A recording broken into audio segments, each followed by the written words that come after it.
Assalamualaikum warahmatullahi wabarakatuh. Waalaikumsalam warahmatullahi wabarakatuh. Bismillahirrahmanirrahim. Alhamdulillahi rabbil alamin. Wal 'aqibatu lil muttaqin. Wala 'udwana illa 'alal zalimin.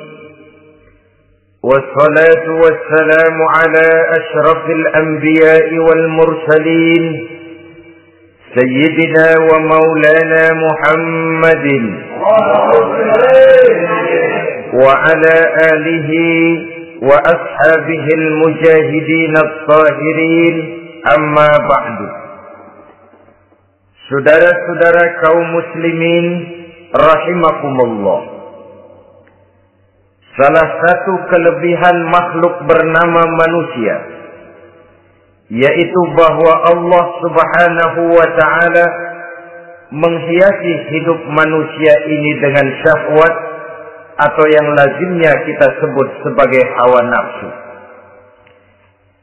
Inilah tenaga yang merupakan daya dorong yang melahirkan dinamika dalam kehidupan manusia, yang menyebabkan terus-menerus terjadinya perkembangan dalam sejarah peradaban dan kehidupan manusia. Hawa nafsu bisa melambungkan seseorang kepada puncak kejayaan, dan hawa nafsu dapat menenggelamkan seseorang ke dasar jurang kehancuran yang paling dalam.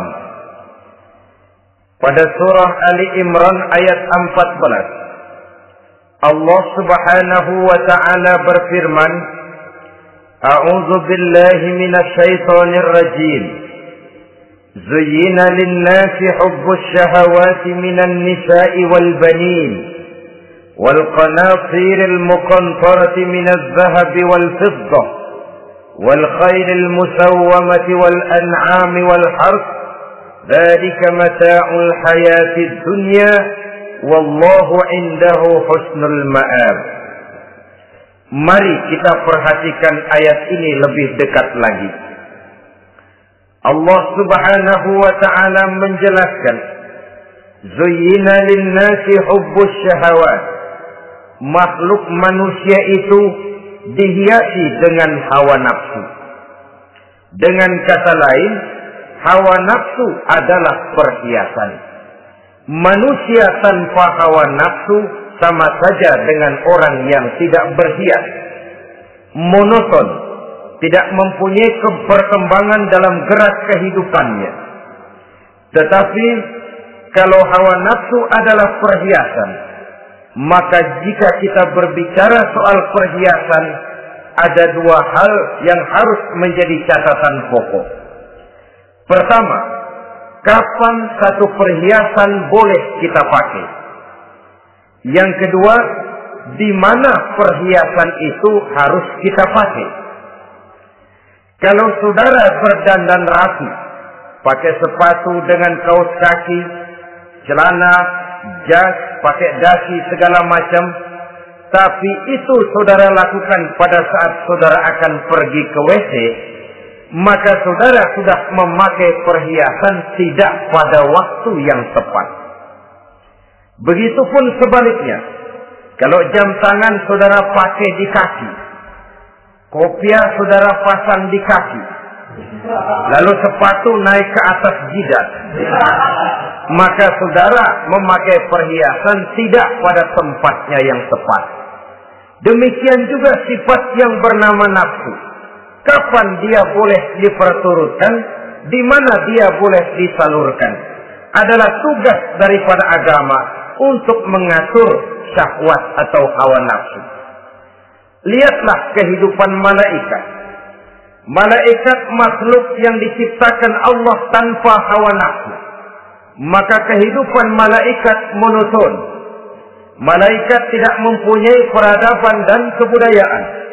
Malaikat adalah makhluk yang secara instinktif diciptakan untuk berbakti, tidak punya alternatif atau pilihan lain.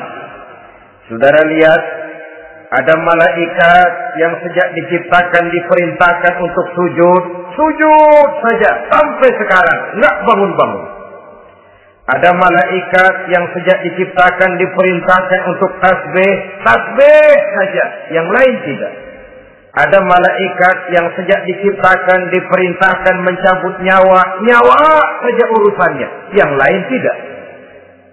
Pekerjaannya monoton, tetapi memang karena tidak ada hawa nafsu, tidak ada kecenderungan malaikat untuk nyeleweng. Belum pernah kita dengar misalnya ada malaikat Jibril korupsi ayat. Ini kelihatannya ayat bagus ini, nggak usah disampaikan kepada bawahan Muhammad, dipakai sendiri saja. Tidak. Kita belum pernah dengar malaikat maut keliru mencabut nyawa orang yang belum waktunya modar. Belum pernah. Malaikat itu ibadun mukramun, la ya'sunallaha fima amarahum wa yaf'aluna ma yu'marun. Maka kehidupan malaikat adalah monoton. Dinamika tidak ada, peradaban dan kebudayaan juga tidak ada. Andai kata bumi dan seluruh isinya diserahkan kepada malaikat untuk mengisinya, barangkali saudara tidak akan pernah kenal jembatan Semanggi, saudara tidak akan pernah kenal Monas, gedung-gedung bertingkat, gedung-gedung pencakar langit. Semua yang menggerakkan itu adalah karena manusia mempunyai hawa nafsu. Nah, kemudian pada kalimat berikutnya Allah memberikan rincian. Apa nafsu kepada apa yang paling menonjol dalam kehidupan manusia itu? Pertama, minan nisa, hawa nafsu kepada perempuan. Ini tentu yang ditujukan laki-laki. Dimanapun saja makhluk bernama laki-laki, kalau dia normal, tidak impoten, mesti suka kepada perempuan. Itu wajar, bin pantas alias normal. Tetapi tadi saya katakan di awal, nafsu kepada perempuan adalah perhiasan. Kapan makainya, di mana makainya, itulah tugas agama memberikan tuntunan dan aturan. Saudara-saudara kaum muslimin rahimakumullah, nafsu kepada wanita dapat mengantarkan seseorang kepada puncak kejayaan, tapi nafsu kepada wanita bisa menenggelamkan seseorang ke jurang kehancuran. Bergantung kepada latar belakang apa yang mendorong timbulnya syahwat tadi. Dengan kata lain, motivasi syahwat tadi digerakkan oleh iman dan ketakwaan, atau semata-mata karena memang syahwat yang merupakan kendaraan iblis. Penyelewengan pertama yang terjadi dalam sejarah kehidupan manusia adalah penyelewengan yang dilakukan oleh Nabi Adam alaihi salam pada saat ia memetik buah khuldi. Kenapa itu dilakukan oleh Nabi Adam? Karena terdorong oleh rasa sayang dan cinta kepada istrinya Hawa. Sebenarnya Hawa lah yang merajuk, Siti Hawa lah yang membujuk, dan Nabi Adam oleh karena syahwatnya kepada istrinya memperturutkan bujukan Siti Hawa itu. Peristiwa Nabi Adam ribuan tahun yang lalu akan terus relevan sampai ke zaman kita sekarang ini. Berapa banyak orang-orang yang karena terlalu ingin menyenangkan istrinya, lalu tidak segan-segan melakukan perbuatan-perbuatan yang menyimpang, baik itu merugikan orang lain, merugikan masyarakat, bahkan merugikan bangsa dan negaranya. Seorang pedagang tidak akan segan-segan menipu, Sebaliknya pun begitu. Tidak jarang wanita di dalam kelemahannya bisa menenggelamkan dunia. Seorang suami yang jujur, polos, lugu, sederhana bisa jadi koruptor ulung karena didorong-dorong oleh istrinya. Istrinya barangkali bisa saja dibakar-bakar oleh tetangganya. Suaminya jujur, sederhana, kepala bagian, tempatnya basah tapi melarat. Istri rupanya tidak sabar melihat gaya hidup yang makin konsumtif, persaingan yang makin tajam. Suaminya dikipas-kipasin. Kata istrinya, "Bang, tetangga sebelah kita lakinya pegawai kecil, Bang, tapi gelangnya kayak pelek beca. Abang ini kepala bagian tidak bisa membelikan saya macam itu, percuma lah." Kata suaminya, "Ya bagaimana, Bu, gaji saya cuma segitu-gitunya. Ya namanya kepala bagian, apaan, kayak sahabat dulu." Kalau sudah berpikir ke arah ini, artinya sudah nifasi suaminya untuk melakukan tindakan yang tidak wajar. Saudara-saudara kaum muslimin rahimakumullah, sejak zaman klasik sampai kepada zaman kita sekarang ini, kita melihat kecenderungan syahwat kepada wanita ini. Julius Caesar yang katanya gagah perkasa ternyata tunduk di bawah kaki Cleopatra. Napoleon Bonaparte, the Lion of Europe, singa daratan Eropa, luas kekuasaannya, gagah perkasa tentaranya, kepada siapa dia tunduk? Ke bawah kakinya Margaret Josephine.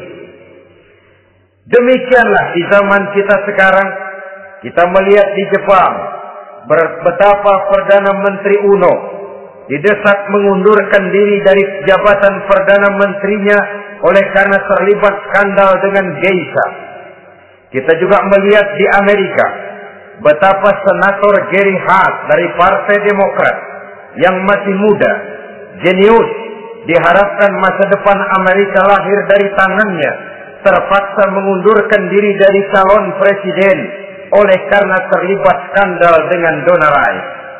Kita juga menyaksikan betapa parlemen dan kabinet di Inggris sempat geger oleh karena skandal Pamela Bordes, pelacur kelas kakap yang melanglang buana mencari sasaran-sasaran kakap. Ini adalah kisah kejatuhan yang diakibatkan oleh hubbus syahawat minan nisa.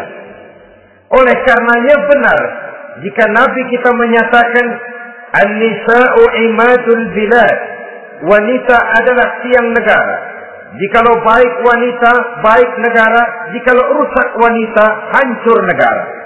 Kalau syahwat kepada wanita cuma semata-mata karena syahwat, maka seorang laki-laki akan memandang wanita cuma sekedar alat pemuas hawa nafsu. Nilainya rendah. Sedangkan agama kita mengajarkan ma akraman nisa'a illa karimun wa ma ahanan nisa'a illa laimun, kata Nabi. Tidak akan menghormati kaum wanita kecuali orang-orang yang terhormat, dan tidak akan merendahkan derajat kaum wanita kecuali memang orang-orang yang rendah moralnya. Dengan kata lain, apabila syahwat minan nisa ini dilandasi dengan semangat iman dan ketakwaan, maka kehidupan Rasulullah Sallallahu Alaihi Wasallam sungguh menjadi figur dan contoh dalam kehidupan kita. Perkawinannya bukan karena wajah yang cantik semata-mata, tapi lebih merupakan nilai ibadah kepada Allah Subhanahu wa Ta'ala. Dengan demikian, kecenderungan kepada hubbus syahawat minan nisa dikontrol oleh nilai iman. Barometernya, tolok ukurnya adalah iman. Di zaman sekarang banyak kasus kawin campur yang pada akhirnya akan membingungkan kita sendiri. Padahal Al-Quran secara jelas dan tegas memberikan bimbingan. Orang itu kalau sudah, kata Imam Syafi'i, wa ainur ridha an kulli aibin kalilatun kama anna aina syuhti tubdil masawiyah. Mata kalau dibalut cinta dia buta terhadap nista, tapi mata kalau dibalut benci hanya melihat yang keji-keji saja. Biasanya cinta kepada wanita memang bisa menimbulkan dorongan yang positif, tapi juga bisa membuat seseorang buta sama sekali. Dorongan yang positif paling kurang dari segi penampilan. Coba lihat lelaki kalau lagi demen perempuan, lenjeh banget. Sisiran rambutnya rapi, teriskaan bajunya lancip, sepatunya mengkilat, kantong celananya tebel, perkara anduk isinya bukan soal. Yang penting kan gaya. Lalu dinamis, kreativitasnya agak saja timbul. Tapi pada sisi lain, jikalau orang sudah kehilangan pertimbangan, juga kadang-kadang tidak segan-segan mengorbankan akidah, mengorbankan nilai-nilai iman. Padahal ini taruhan utama, sampai Quran dengan tegas memberikan peringatan. Wala ammatun mu'minatun khairun min musyrikatin walau a'jabatkum. Perempuan budak yang hitam legam, kalau beriman, itu lebih baik untuk dinikahi daripada wanita cantik berkulit kuning langsat tapi musyrik. Lebih baik budak yang hitam legam beriman daripada wanita cantik berkulit kuning langsat berhati bangsat. Tapi kita kadang kehilangan pertimbangan. Karena agama, karena cinta agama digadaikan. Karena cinta akidah terjual. Karena cinta keyakinan jadi korban. Ini semua penyakit yang datang dari hubbus syahawat minan nisa. Kecenderungan mengumbar nafsu kepada perempuan. Ini memang perhiasan, tapi bisa juga jadi bumerang dalam kehidupan manusia. Berapa banyak penyelewengan terjadi karena pengaruh wanita yang tidak bisa jadi bisa. Ini pengaruh di dalam kehidupan memang sedemikian besarnya. Sehingga saudara-saudara kaum muslimin, inilah yang perlu dikendalikan dalam kehidupan, kapan dan di mana. Kalau nafsu adalah perhiasan, kapan dan di mana perhiasan itu harus kita pakai. Di mana dia harus kita tempatkan. Begitu juga yang menyangkut soal perempuan. Kapan? Ya kapan? Tentu kalau sudah nikah. Di mana? Yang jelas bukan di depan umum.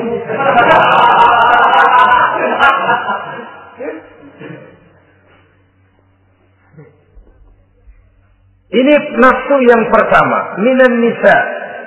Yang kedua, wal bani.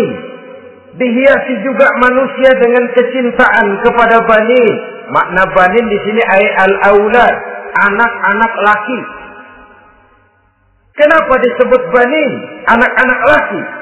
Karena pertama, sering anak laki itu lebih jadi kebanggaan buat orang tuanya ketimbang anak perempuan. Sebabnya apa? Pertama, faktor nasab. Silsilah lebih kuat kepada laki-laki ketimbang perempuan. Yang kedua, faktor cita-cita. Orang tua kalau punya anak laki-laki, cita-citanya panjang. Nah, kau nanti jadi dokter ya. Nah, jadi insinyur ya. Nah, jadi pilot ya. Nah, jadi pengusaha ya. Nah, jadi presiden ya. Tapi kalau dia punya anak perempuan, paling, ya nak, mudah-mudahan nanti kamu dapat jodoh orang baik, nak. Dapat jodoh orang soleh. Saudara-saudara, yang ketiga, anak perempuan itu kalau sudah berkeluarga, biasanya pindah kepada lingkungan keluarga lain. Sehingga orang berkata, punya anak perempuan banyak sebenarnya seperti agen. Artinya ada yang mau bawa, kan gitu. Ada yang minta, ambil. Ada yang berminat, buntel. Paling dia nengokin orang tuanya lebaran. Ya syukur kalau sebulan sekali atau seminggu sekali. Tapi minimnya kan lebaran. Dengan demikian dari garis nasab ini lebih kuat al-banin ketimbang al-banat. Manusia dihiasi dengan kecintaan kepada anak-anak. Sering karena terlalu cinta kepada anak, kita menjerumuskan anak. Terlalu sayang kepada anak, segala maunya kita perturutkan tanpa kendali dan kendala. Akhirnya sifat yang demikian itu malah mendorong anak untuk manja, tidak percaya kepada kemampuan yang dimilikinya, selalu mengandalkan kepada kebesaran, kemampuan daripada orang-orang yang dibanggakannya itu. Dan dalam kondisi demikian, kedewasaan dan tanggung jawabnya akan lambat berkembang. Maka Allah Subhanahu wa ta'ala memperingatkan bahwa harta dan anak bisa menjadi fitnah. Dalam ayat lain Allah juga memperingatkan, ya ayyuhalladzina amanu la tulhikum amwalukum wa auladukum an dzikrillah. Wahai orang-orang yang beriman, jangan sampai hartamu dan anak-anakmu memalingkan kamu daripada mengingat Allah. Jangan sampai kesibukanmu kepada anak dan harta benda menyebabkan kamu sampai lupa mengingat Allah Subhanahu wa ta'ala. Berapa banyak manusia yang tenggelam dengan melupakan Allah, jauh dari agama, jauh dari tuntunan syariat, oleh karena disibukkan oleh persoalan anak dan persoalan harta benda. Maka satu-satunya jalan, jikalau kita tidak ingin anak kita sampai memalingkan kita daripada mengingat Allah, nilai-nilai keimanan harus ditanamkan kepada mereka sedini mungkin. Dengan bekal ini, maka mereka, anak-anak kita, insya Allah tidak akan membuat kita orang-orang tua ini berpaling daripada mengingat Allah, berpaling daripada kehidupan beragama. Memang karena anaklah kita orang tua peras keringat banting tulang, pergi pagi pulang sore cari nafkah. Karena anaklah kita orang tua, kepala jadi kaki, kaki jadi kepala. Asal mereka bisa menikmati hari depan yang lebih baik dari yang kita nikmati sekarang ini. Tapi berapa banyak juga orang-orang tua yang tidak sadar akan amanah berupa anak ini. Mereka lalai, mereka bersikap masa bodoh, padahal tidak akan ada yang tidak dipertanggungjawabkan di hadapan Allah Subhanahu wa ta'ala. Orang tua bisa mendapat pensiunan pahala kalau anaknya tumbuh menjadi anak yang soleh. Tetapi orang tua pun bisa saja masuk neraka karena anaknya menjadi anak yang kurang ajar dan orang tuanya sama sekali tidak pernah memberikan pendidikan yang sebagaimana mestinya. Saudara-saudara kaum muslimin rahimakumullah, kita tentu berharap memperoleh pensiunan pahala dan bukan mendapat tambahan dosa dari kekurang ajaran anak-anak kita akibat kita sebagai orang tuanya tidak pernah mau mendidik mereka. Dalam hadis ada diriwayatkan, ada anak kurang ajar, sembahyang tidak, puasa ibadah tidak, kenal Allah tidak, beriman pun tidak, dosa selewat banyak, kejahatan berkarat. Di akhirat nanti disidang dia, ditanya, kamu kenal siapa Tuhanmu? Tidak. Kamu tahu siapa nabimu? Tidak. Kitab sucimu apa? Tidak tahu. Kiblatmu di mana? Tidak ada. Kamu sholat? Tidak pernah. Kamu puasa? Tidak pernah. Wah, kalau begitu kamu rusak sekali. Kamu neraka. Anak ini mengajukan protes. Saya menuntut keadilan. Benar saya tidak kenal siapa Tuhan saya. Saya tidak tahu apa kitab suci saya. Saya tidak pernah mendirikan sholat. Tidak pernah melaksanakan puasa. Pendeknya tidak ibadah dan tidak iman. Tapi semua itu terjadi. Sebab-sebabnya tidak lain karena orang tua saya tidak pernah mendidik dan mengajarkan saya. Orang tua saya tidak pernah mengarahkan saya ke jalan itu. Sampailah saya seperti keadaan yang sekarang ini. Orang tua saya enak-enakan ngaji, saya teler diantepin aja. Orang tua saya memegang kitab, saya megang botol. Dia tahu, dia diam saja. Dia tahu dan dia tidak memberikan peringatan. Karena orang tua saya lah, maka saya jadi seperti sekarang ini. Kalau saya harus masuk ke dalam neraka, saya menuntut keadilan agar orang tua saya juga ikut bersama saya gabung ke dalam neraka. Orang tuanya yang baik-baik dipanggil, sudah mau berangkat ke surga nih orang tua, dipanggil, "Ntar dulu mas, ini dulu." Mau kemana, kencang banget? Surga pak, nanti dulu urusan belum beres. Ini benar anakmu ini. Dilihat anaknya, iya anak saya ini. Waktu di dunia nggak pernah diajarin ngaji, nggak pernah. Sampai dia nggak kenal Tuhannya, nggak kenal nabinya, nggak kenal kiblatnya, nggak kenal kitabnya. Iya. Dia sembahyang, kamu diam, dia nggak sholat, kamu diamin aja. Iya kali. Kenapa pakai kali? Yang benar ngomong mas. Ramadan dia nggak puasa, kamu nggak tegur, kamu diam saja. Iya. Wah, kamu nggak tanggung jawab. Kamu tahu anak itu adalah amanah. Menyia-nyiakan amanah adalah khianat. Khianat adalah dosa besar. Jadi bagaimana saya? Ya kamu gabung sama anakmu, join ke neraka berdua bareng. Lantaran kamu tidak mau mendidik mereka, anak-anakmu, maka jadilah anak-anakmu seperti sekarang ini. Saudara-saudara kaum muslimin rahimakumullah. Sebaliknya, jikalau anak-anak kita yang kita cintai ini, yang merupakan buah hati belahan jantung, tumbuh dan berkembang menjadi anak-anak yang soleh, yang bermanfaat bagi masyarakatnya, bagi agama, bangsa dan negaranya, kita orang tuanya bolehlah tentram menerima pensiunan pahala. Menerima pensiunan pahala dari kesolehan anak yang ditinggalkannya. Alangkah nikmatnya mendapat pensiunan pahala. Terbaring kita di bawah pohon kemboja, nilai kebaikan kita dikenal orang, nama kita akan tetap hidup. Oleh karena kita meninggalkan anak-anak yang tumbuh menjadi generasi yang soleh, bukan anak yang salah. Oleh karenanya, kecintaan kepada anak jangan sampai membuat kita lalai dari mengarahkan mereka kepada kehidupan beragama. Di zaman sekarang ini, kecenderungan kita mengarahkan anak pun sudah kepada kecenderungan yang berbau materialistis. Maka yang ramai bagaimana anak bisa mengejar program MBA, Master of Business Administration, supaya keluar bisa jadi manajer.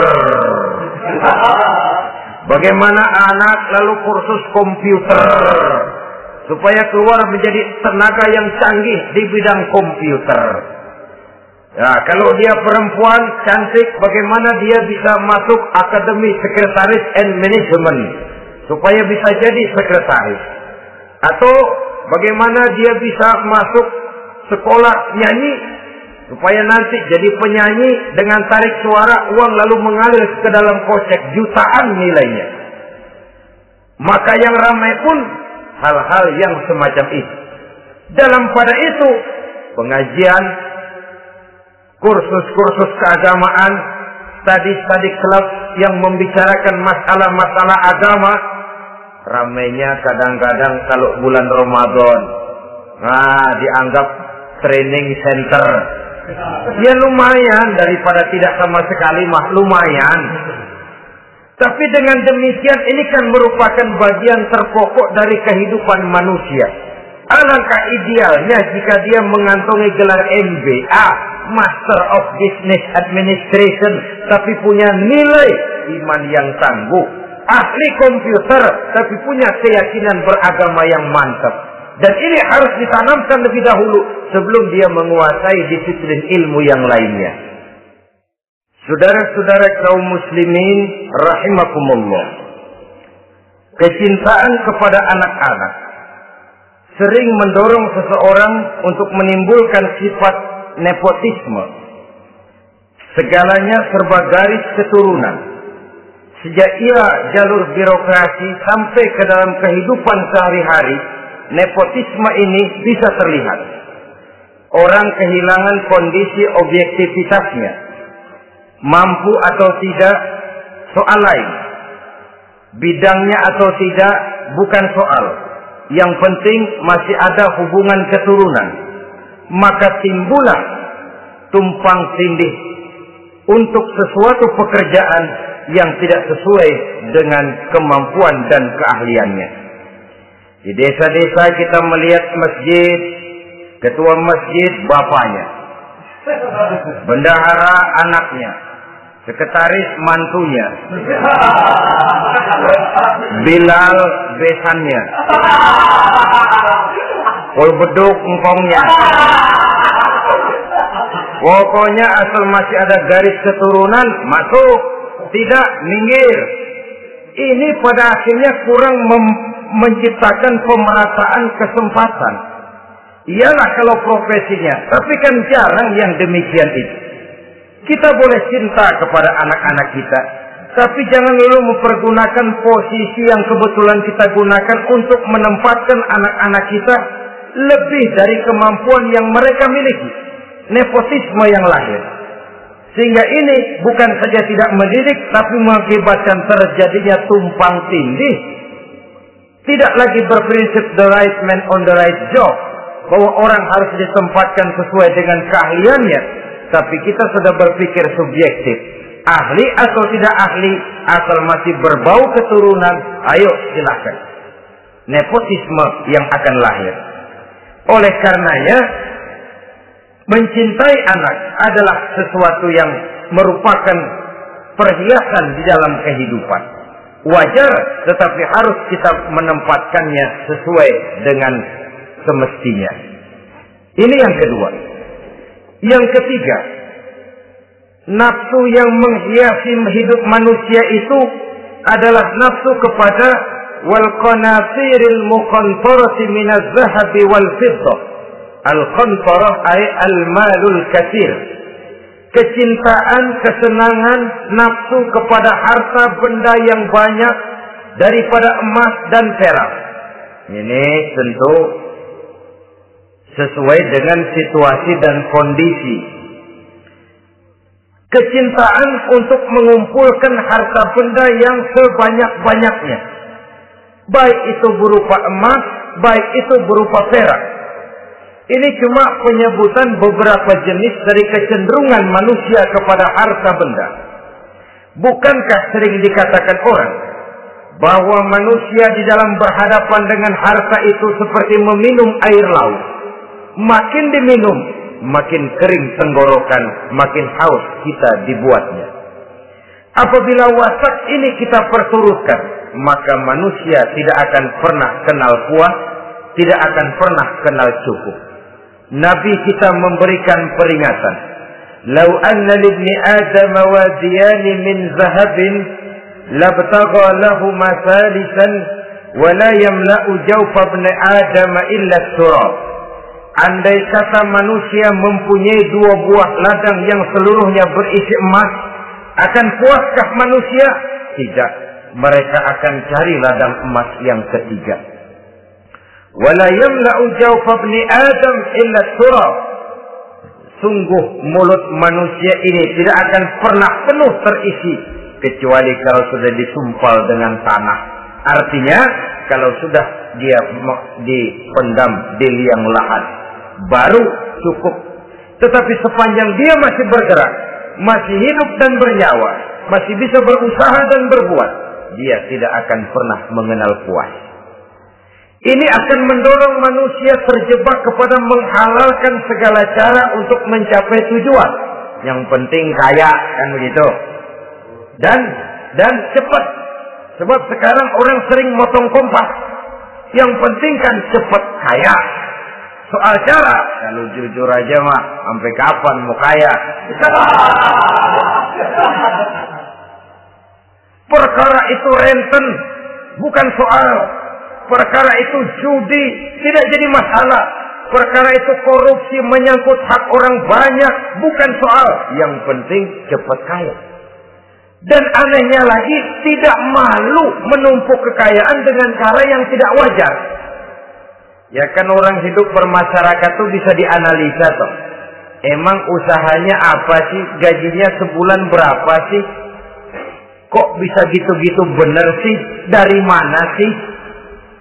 Secara langsung orang tidak berani bertanya, tapi dari mulut ke mulut akhirnya tersebar jadi rahasia umum. Ya ano kan punya ano, dia anonya seano.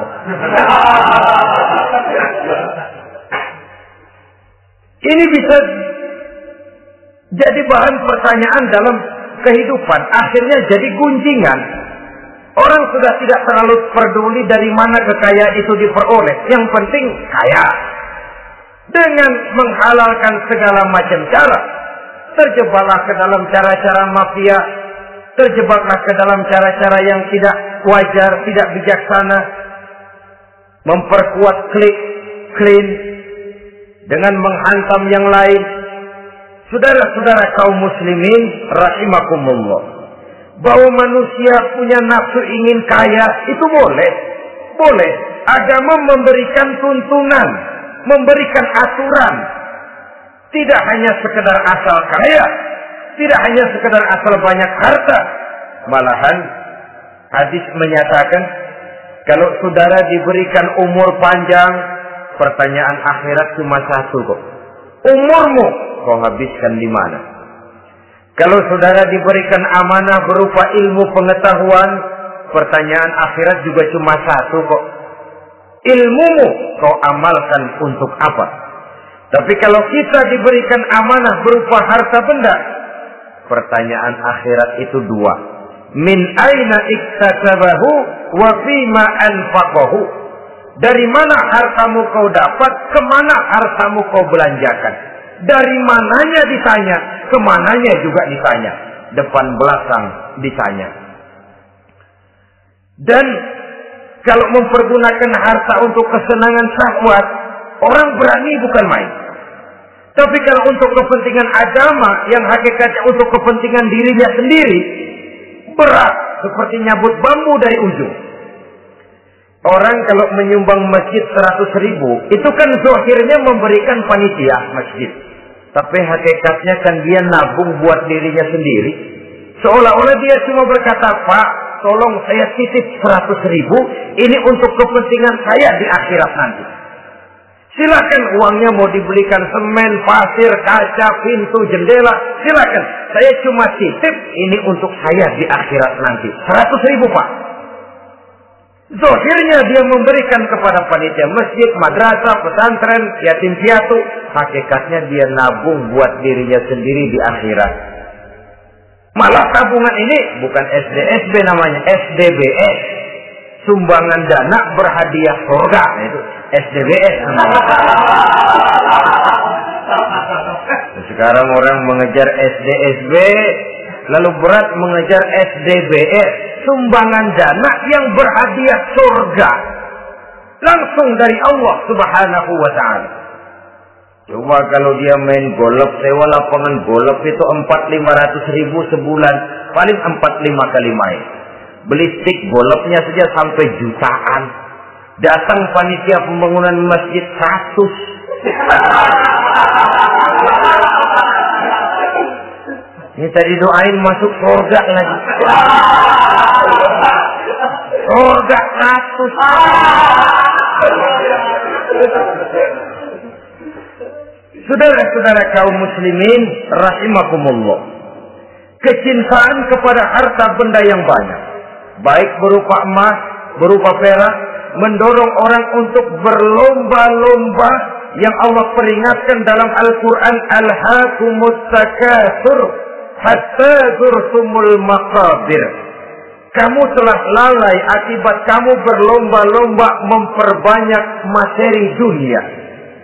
Hatta zurtumul maqabir, sampai kamu dekat masuk ke liang kubur, baru rupanya sadar bahwa perlombaan ini tidak akan pernah sampai ke garis finish.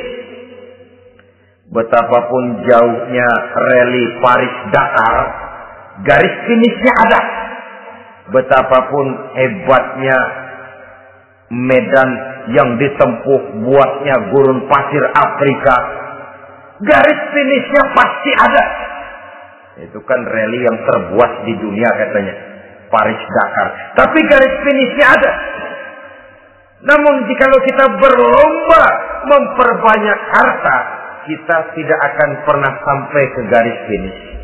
Yang kecil-kecilan aja dah. Kalau orang ditanya, kamu kenapa sih belum mau sembahyang? Ya bagaimana mau sembahyang Pak, tinggal di Jakarta masih kontrak. Saban habis tahun diubur-ubur yang punya rumah. Kalau punya rumah sendiri walaupun kecil-kecilan, saya mau ibadah Pak. Ya, diberikan rezeki oleh Allah, bisa bikin rumah walaupun kecil-kecilan. Belum juga mau sembahyang. Kok belum juga sembahyang? Iya Pak, rumah emang udah punya sendiri, cuman kecil Pak. Atasnya asap, kalau hujan aja bocor.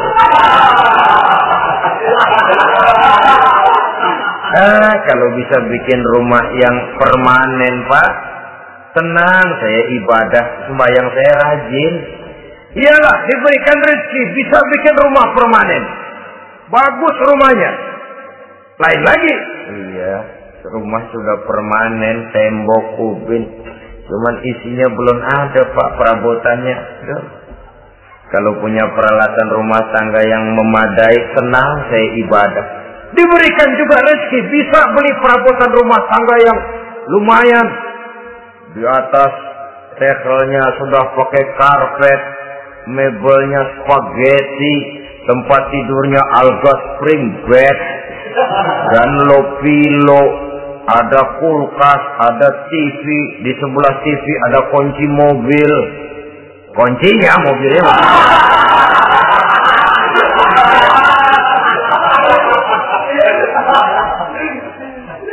Bagaimana? Sekarang sudah cukup perabotan. Perabotan sudah ada Pak, cuman kendaraan belum punya ini. Kemana-mana masih ngukur jalanan aja. Kalau punya kendaraan enak, kemana-mana cepet Pak, mau ke masjid juga getap dah, rajin. Diberikan rezeki, bisa beli kendaraan. Lain lagi nanti. Sudah punya sepeda, pengen punya motor, kepengen punya mobil, kepengen punya pesawat terbang, pengen punya kapal induk. Sudah punya kebun, pengen beli sawah, sudah punya sawah, pengen punya gunung, sudah punya gunung, laut diborong. Perlombaan materi tidak akan pernah membawa kita ke garis finish.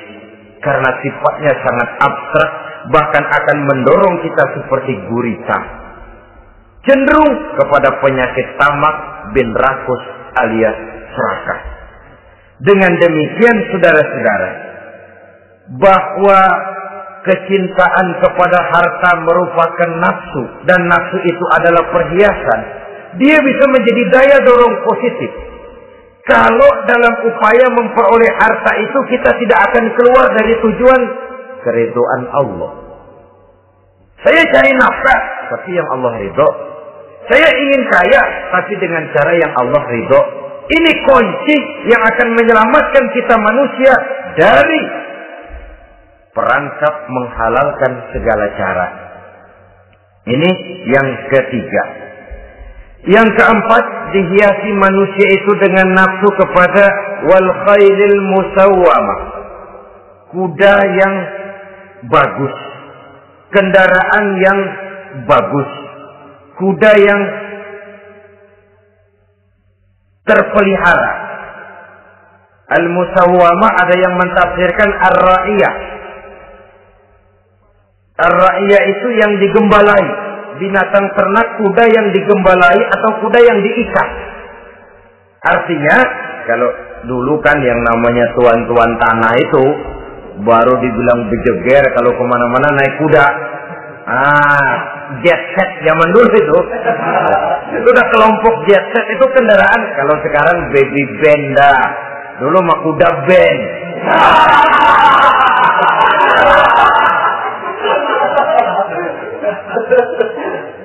Manusia punya kecenderungan suka kepada kendaraan. Apalagi di zaman sekarang ini, Wah, iklan-iklan itu kan sangat menggoda kita.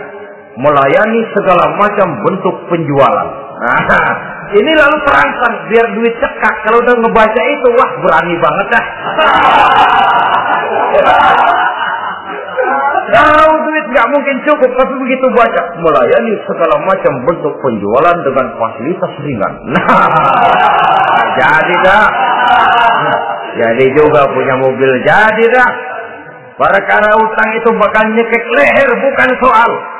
Kasihan saudara-saudara kita di daerah-daerah yang terjebak kepada iklan-iklan merangsang yang akhirnya di luar kemampuan. Sehingga terjebak pada saat dia harus mengembalikan kredit, dia tidak mampu, barang disita, uang hangus, nyengir. Bekipak kembali tahlil. Habis arang besi binasa. Bahwa kita menginginkan kendaraan yang serba baik, silakan. Tiap akhir tahun ganti merek, keluar yang baru, ganti lagi. Itu kalau orang yang mampu. Buat kita yang tidak mampu, kenapa tidak bersyukur melihat yang lebih rendah di bawah kita? Alhamdulillah kita punya mobil, tangga kita cuma punya motor. Yang punya motor, syukur kita punya motor bisa rada cepetan. Tangga sebelah punya sepeda, mana-mana kekejek mulu. Yang punya sepeda, alhamdulillah punya sepeda. Tangga sebelah kemana-mana jalan kaki. Yang jalan kaki, syukur masih bisa jalan. Teman sebelah lumpuh bertahun-tahun. Yang lumpuh, alhamdulillah masih hidup. Tangga sebelah kemarin out, nggak balik lagi. Saudara-saudara, saya pikir menengok ke atas itu perlu supaya ada rangsangan kita untuk maju. Tapi menengok ke bawah pun juga lebih perlu agar kita mensyukuri yang ada dan tidak suudzon, tidak buruk sangka kepada Allah. Apa yang diberikan Allah kepada kita sekarang ini, itulah yang terbaik menurut Allah untuk kita. Saudara-saudara kaum muslimin rahimakumullah. Dahulu ada seorang pemuda, matanya buta. Dia mengeluh, ya Allah, kenapa saya dilahirkan dalam keadaan buta? Apa dosa saya? Apa salah saya? Andai kata saya tidak buta, saya melihat keindahan alam ini, saya lebih akan bersyukur kepadamu ya Allah. Nah, sudah, dia berburuk sangka kepada Allah. Satu hari, ini Raja Baduy di pedalaman mengerahkan tentaranya menculik anak-anak muda. Ini Raja Baduy ini kanibal, artinya suka makan daging manusia. Anak-anak muda ini diculik. Yang masih muda-muda ya, kalau kambing muda itu kan di sop rada sedap. Rupanya ini Raja kanibal ini begitu. Anak-anak muda termasuk pemuda yang buta tadi itu kena culik. Ya, sudah diculik, rawatlah di istana raja ini, diberikan pakaian bagus, dikasih makan serba enak. Sebab apa? Supaya badannya gemuk. Setelah gemuk nanti dipotong, di sop legit. Udah, kerjanya cuma makan tidur, fasilitas nikmat, tidur enak. Ya, udah giliran dapat 1 bulan 2 bulan kemudian, ketika mau diambil anak-anak muda ini, raja sendiri yang milih mana yang disop duluan nih. Sampai giliran anak muda yang buta ini, raja geleng kepala. Yang begini mau buta, dagingnya nggak enak. Ini satu lepas saja, lepas. Saya mau makan daging orang buta, lepas saja. Pulang ini anak muda, batinnya bersyukur, sujud syukur, ya Allah, katanya untung saya buta. Coba kalau saya nggak buta udah habis saya di stop. 2 bulan yang lalu dia mengeluh, ya Allah, kenapa saya dilahirkan dalam keadaan buta? Sekarang dalam pulang ke rumah, perjalanan menuju ke rumah, dia berkata, alhamdulillah, andai kata saya tidak buta, habis badan saya di stop oleh raja yang kanibal tadi. Saudara-saudara kaum muslimin rahimakumullah. Jadi dengan demikian pola hidup yang konsumtif sesungguhnya sangat tidak mendidik apabila dilatar belakangi oleh kemampuan yang tidak menunjang. Dengan demikian setidaknya mendidik orang untuk berkhayal. Anak-anak muda sama merek mobil ngerti banget dah, punya ada. Ini BMW model terakhir nih. Nih kemarin gue ngeliat di sana gue megang lah.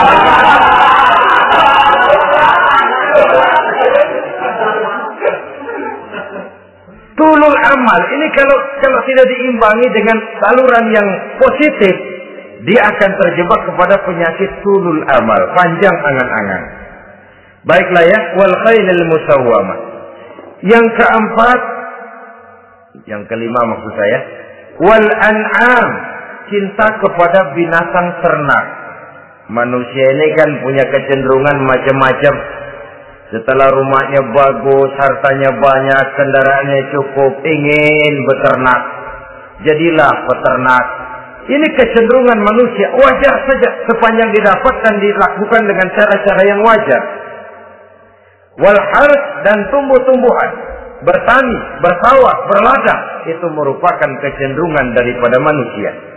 Keseluruhan itu kata Allah, kecintaan kepada wanita, kepada anak, kepada harta benda, kepada kendaraan, kepada binatang ternak, kepada tumbuh-tumbuhan, zalika, semua itu mata'ul hayatid dunya, merupakan kesenangan hidup dunia. Berapa lama kesenangan hidup dunia? Sebentar, seumur manusia.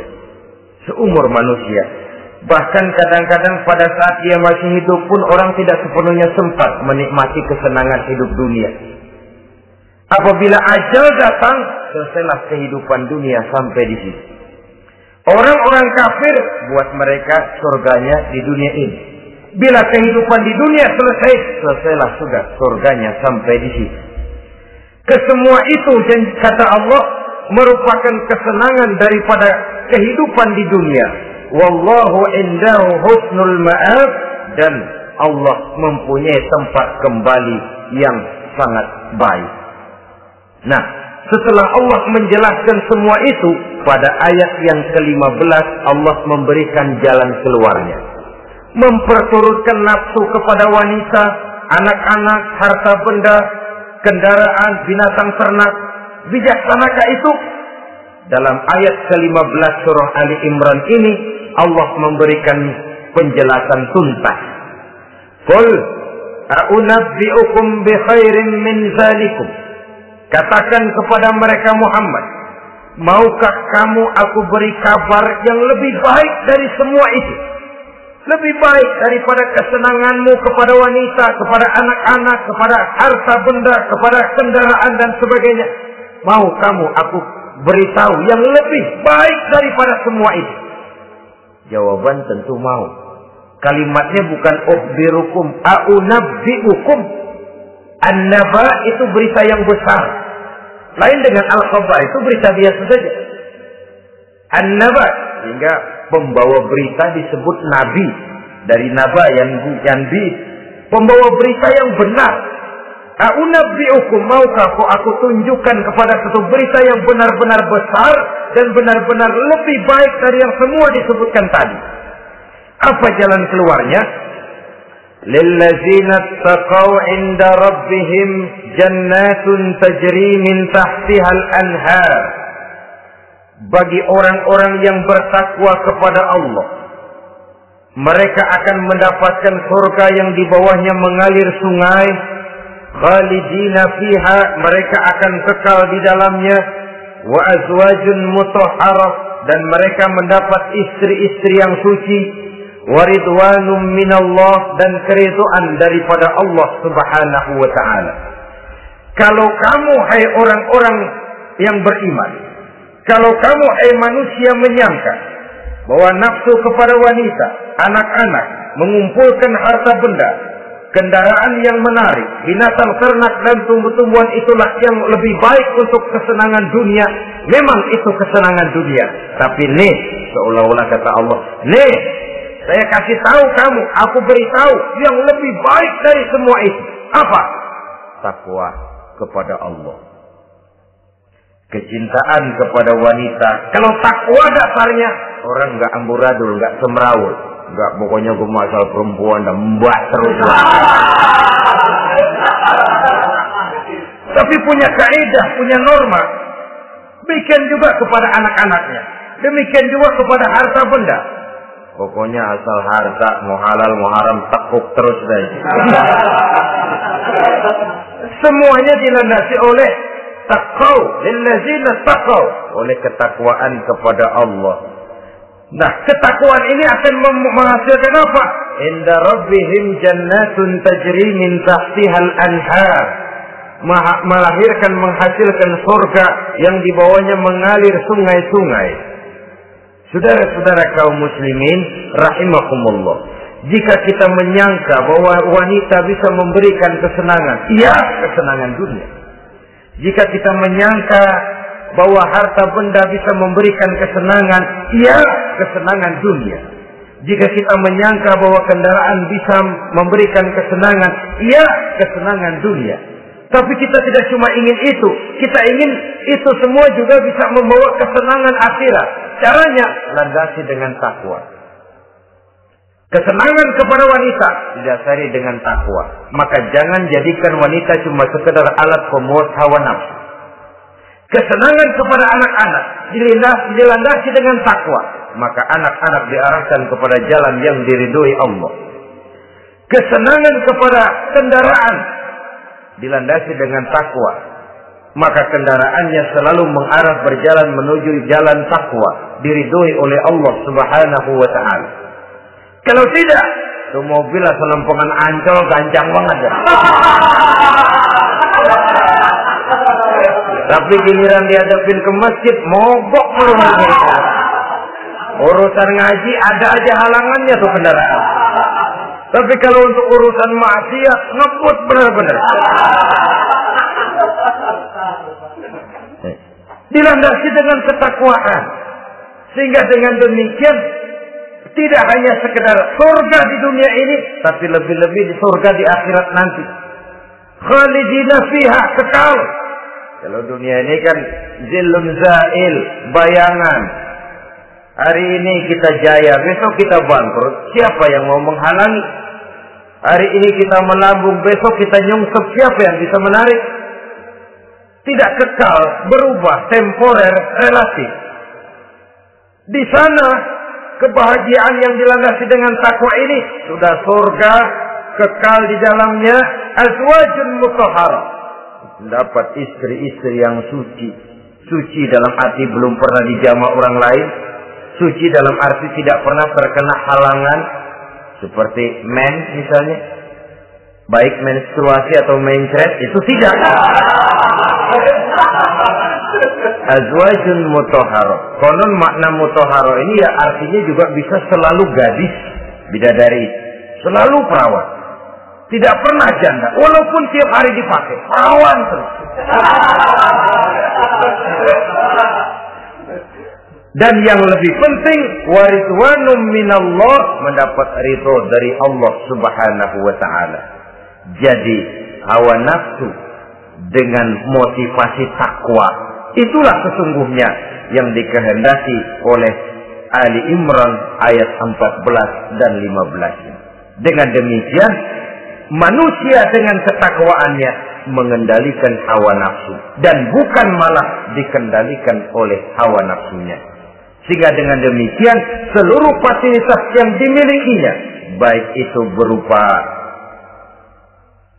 istri, anak, kendaraan, binatang ternak, harta benda, tanam-tanaman, seluruhnya semakin meningkatkan ketakwaannya kepada Allah Subhanahu wa taala.